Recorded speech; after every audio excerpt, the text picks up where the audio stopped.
Sekarang pemerintah menaikkan PPN 12% dan pajak perusahaan diturunkan.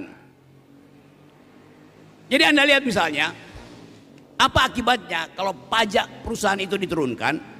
Artinya yang bergembira adalah mereka yang punya aset, punya keuntungan, tapi pajaknya dikurangi supaya ada aktivitas ekonomi. Sebab kalau perusahaan dipajaki terus-menerus, mereka nggak mau bekerja. Buat apa bekerja kalau pajaknya makin lama makin menggeroti keuntungan? Jadi kalau pajak dinaikkan, pajak perusahaan, yang disiksa itu cuman korporasi. Tapi kalau pajak PPN, pajak pertambahan nilai yang dinaikkan, yang kena kita semua tuh. Pajak 12% berlaku untuk mahasiswa Jawa yang kos di Mimika, mahasiswa Manado yang tinggal di Mimika, dan pengusaha besar yang ada di korporasi sini. Jadi bebannya dibikin sama. Nah, yang paling menderita adalah mereka yang penghasilnya kurang. Itu satu contoh kalau kebijakan itu tidak dievaluasi oleh politik.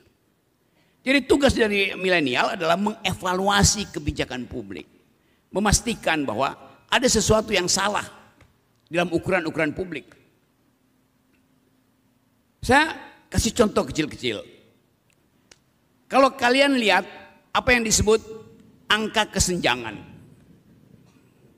Angka kesenjangan di dalam ilmu ekonomi biasanya dirumuskan melalui apa yang disebut Gini ratio, indeks Gini. Diukur di situ berapa pengeluaranmu. Sekarang Gini rasio Indonesia itu 0,31. Itu mendekati, ya tidak terlalu timpang antara orang kaya dan orang miskin. Tapi justru di situ disembunyikan persoalan politik. Coba kita ulas pelan-pelan. Seandainya ada petugas BPS datang di ruangan ini. Dia tanya pada saya, Pak Rocky, pengeluaran Pak Rocky sehari berapa rupiah? Saya bilang saya mengeluarkan setiap hari 10.000 rupiah. Buat apa Pak Rocky? Ya buat makan buah, makan pisang. Kenapa? Ya saya cuma makan buah dan pisang setiap hari. Kenapa? Di dalam buah dan pisang ada protein, ada karbohidrat, ada cairan, cukup buat saya. Oke, dia catat Rocky Gerung hanya mengeluarkan 10.000 rupiah per hari. Di bandara dia ketemu dengan seorang pengusaha dari Jawa, lagi eksploitasi nikel atau emas di Mimika. Bertanyalah si petugas BPS, Bapak atau Kakak, berapa pengeluaran Kakak setiap hari? 10.000. Oh, Kakak cuma keluarin 10.000, tapi Kakak punya private jet.